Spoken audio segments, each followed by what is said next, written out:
ये कहानी एक ऐसे टीचर की जो अपने आप को एक सुंदर जवान लड़की से दूर नहीं रख पा रहा। मूवी की शुरुआत होती है कायरो नाम की लड़की से, जिसके पेरेंट्स किसी और देश में रहते थे। कायरो अकेले एक सुनसान से घर में रहती है, जहाँ राइटिंग उसकी हॉबी बन गई है।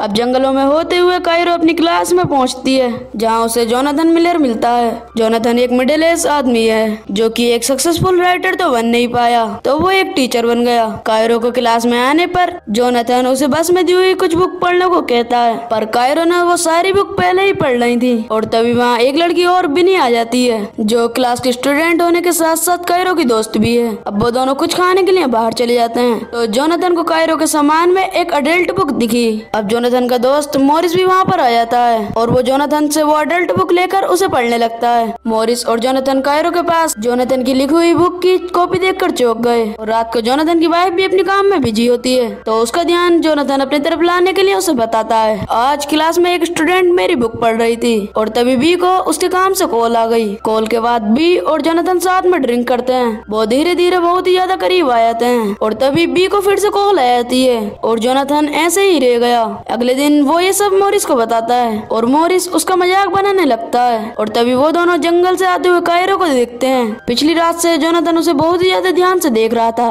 उसने कायरो से पूछा कि तुम्हें जंगलों से आते हुए डर नहीं लगता? तो कायरो का जवाब था कि उन जंगलों में सबसे ज्यादा डरावनी चीज तो मैं ही हूँ। जोनाथन कायरो का जवाब सुनकर हंसने लगा। अब स्कूल के अंदर बिनी अपनी बुक नीचे गिरा देती है। मॉरिस को पता था कि उसने जानबूझ के किया है, तो वो बिनी से पूछता है कि बोलो तुम्हें क्या चाहिए। बिनी जानबूझकर मॉरिस को छेड़ रही थी। यही चीज कायरो ने भी देखी। कायरो बिनी से कहती है कि तुम तो बिल्कुल ही पागल हो। बाद में वो दोनों कायरो के घर जाते हैं। कायरो यहाँ अपने कॉलेज एडमिशन के एक क्वेश्चन से परेशान थी, जिसमें उसे अपनी लाइफ की सबसे बड़ी अचीवमेंट के बारे में बताना है। उन दोनों ने काफी चीजें डिस्कस की, और कोई भी यूनिक नहीं थी। तभी बिनी ने कहा कि तुम अपने टीचर के साथ अफेयर कर लो, और फिर उसके बारे में कुछ लिख देना। फिर कायरो कहती है कि जोनाथन तो मुझसे 20 साल बड़ा है, पर बिनी उसे बनाती है, कहती है कि ये सब तो अब नॉर्मल है, और जोनाथन भी ठहरा एक अच्छा जेंटलमैन आदमी कायरो के फर्स्ट टाइम के लिए एकदम परफेक्ट है। बिनी कायरो के सामने जोनाथन की बातें करने लगी, यही कि वो क्लास में कैसे कायरो को देखता है। कायरो ये सब सुनकर शर्माने लगती है, और उसका इंटरेस्ट जोनाथन में बढ़ जाता है। अगले दिन से जोनाथन को कायरो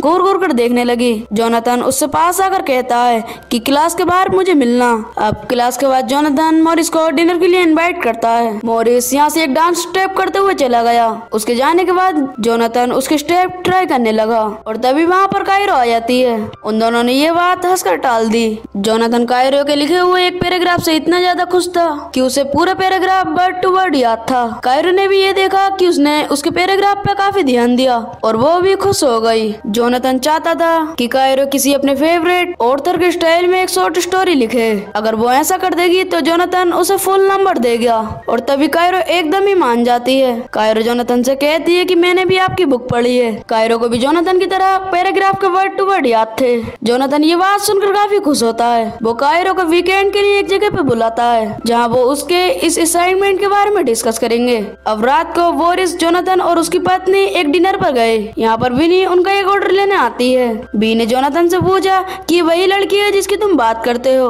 जोनाथन ने कहा नहीं, वो कायरो है। पर यहाँ ये बात साफ दिख रही थी कि बी जोनाथन का कायरो में इंटरेस्ट देखकर जेलस फील कर रही थी। बी को काफी ज्यादा गुस्सा आता है। बी अपना गुस्सा उतारने के लिए मॉरिस के सामने ही जोनाथन की बेइज्जती करने लगती है कि तुम में अब वो राइटर वाली बात नहीं रही, और तुमने पिछले कुछ सालों से कुछ भी नहीं लिखा है, तुम बस एक आम से टीचर हो। अब वीकेंड पर कायरो जोनाथन की बताई हुई जगह पर गई। जोनाथन पीछे से ही उसके पास में बैठ गया। अब यहाँ एक आदमी पोयम पढ़ने लगता है। जोनाथन वो पोयम बहुत ही ज्यादा ध्यान से सुन रहा था। पोयम के बाद कायरो ने बाहर एक सिगरेट जलाई, और जोनाथन भी उसके साथ एक सिगरेट शेयर करने लगा। अब अगले दिन कायरो जोनाथन के सामने एक हॉट से कपड़े पहन कर आती है, और जब बोरिस ने उसके बारे में पूछा तो कायरो ने कुछ भी नहीं कहा। और जब बोरिस वहाँ से चला गया तो कायरो जोनाथन के साथ बैठकर बातें करने लगती है। उन दोनों की करीबियां बढ़ रही थी, और क्लास की तरफ जोनाथन को जाते हुए उसकी वाइफ का एक मैसेज आया कहीं बार घूमने चलने के लिए। तो क्लास के अंदर जोनाथन को कायरो अपने फेवरेट ऑथर के बारे में बताती है, और जिसके स्टाइल में वो स्टोरी लिखेगी।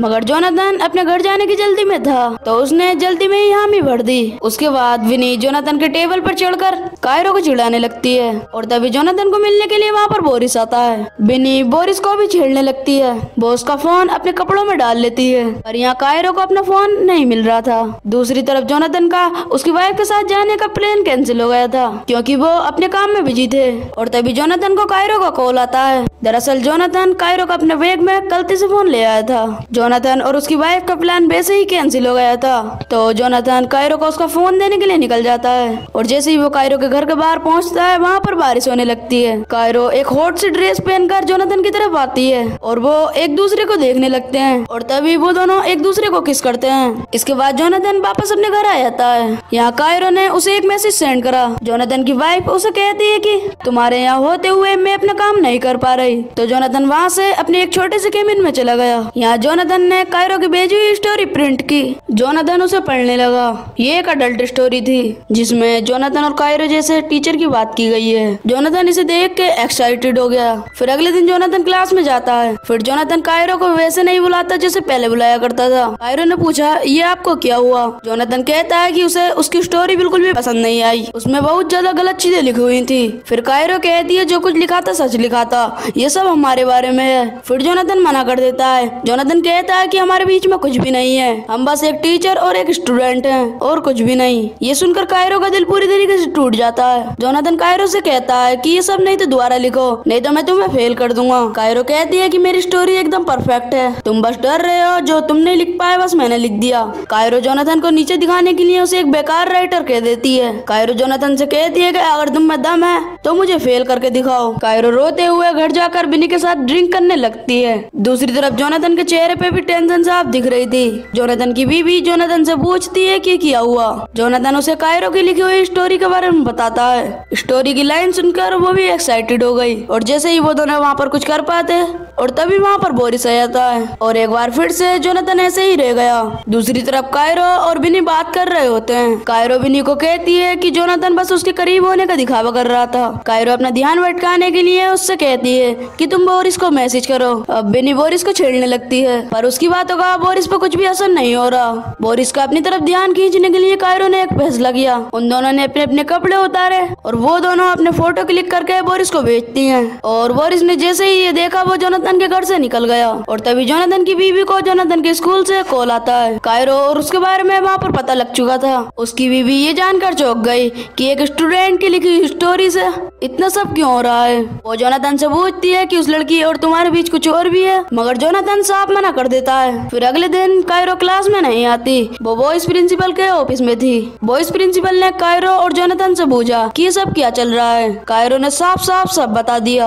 हमने साथ में सिगरेट पी और हम स्कूल के बाहर भी मिलते रहे, पर बारी जब जोनाथन की आई तो वो सवालों के जवाब देने में हिचकिचा रहा था। इस हिचकिचाहट को देख बॉयज प्रिंसिपल सब समझ गई और उसने जोनाथन को नौकरी से सस्पेंड कर दिया। ऑफिस के बाहर बोरिस जोनाथन को समझाता है कि तुम्हें अपनी लिमिट्स देखनी चाहिए और अब लिमिट क्रॉस करने की वजह से तुम्हारी ऐसी हालत है। बोरिस वहाँ से चला गया। घर जाकर जब जोनाथन ने बताया कि उसे नौकरी से निकाल दिया गया है और उसकी बीवी को उस पर शक होने लगा, पर वो फिर से पूछने लगती है कि तुम दोनों के बीच कुछ हुआ और जोनाथन ने फिर मना कर दिया। उसकी बीवी ये सब देखकर मानने को तैयार नहीं थी। उसकी बीवी जोनाथन से पूछती है कि तुम्हारे दिल में उस लड़की के लिए कोई फीलिंग है क्या। फिर उन दोनों के बीच की लड़ाई काफी बढ़ जाती है और उसकी वाइफ ने जोनाथन से डिवोर्स लेने का फैसला किया। फिर विनी कायरो से मिलती है। विनी कायरो को कहती है कि तुमने जो कुछ करा उससे जोनाथन की नौकरी जा चुकी है, पर कायरो को इस बात से कोई फर्क नहीं पड़ता। वो कहती है कि जोनाथन ने मुझे कम समझा, अब बॉस जान जाएगा कि मैं असल में हूँ क्या। आखिर में कायरो कहती है ना तो उसके पास उसकी जॉब है,